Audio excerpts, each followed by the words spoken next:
Legend has it that whoever gained the approval of the divine sword would obtain infinite power and become the new king. But for 300 years, no one could even get close to it. When the king heard of this, he immediately held a grand competition. Whoever could pull out the sword would not only receive a reward of $1 billion, but also marry the princess. Upon hearing this, crowds rushed to the competition grounds, yet most were knocked back the moment they tried to approach the sword. Then, a mage, convinced he was the chosen one, stepped forward to challenge it. He struggled past the sword's barrier, managing 2 steps forward, but could go no further. Desperate, he drank a potion and forced his way onto the 3rd step. But the sword sensed his deceit and summoned a divine dragon, blasting him away as punishment. The spectators trembled in fear. That was when a wealthy young lord, enticed by the princess's beauty, decided to pull the sword and claim her as his bride. With arrogant confidence, he climbed the steps, easily reaching the 3rd tier, but then the sword's pressure bore down on him. Just as he was about to fail, his butler intervened, channeling a surge of energy into him, pushing him onto the 5th step. The sword, as if provoked, unleashed an even greater force. The butler then ordered all the servants to lend their life energy to the young lord,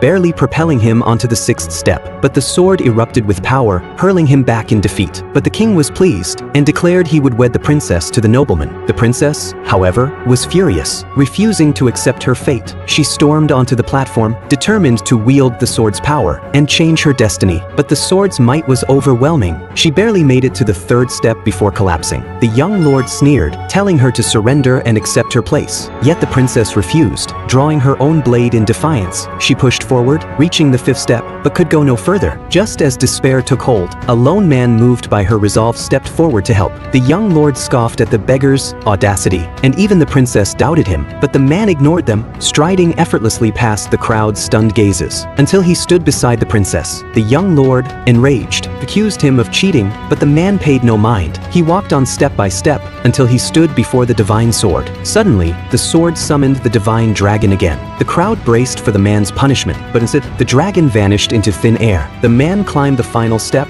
the 10th, and the sword acknowledged him as its true master. The young lord, unwilling to accept defeat, ordered his men to seize the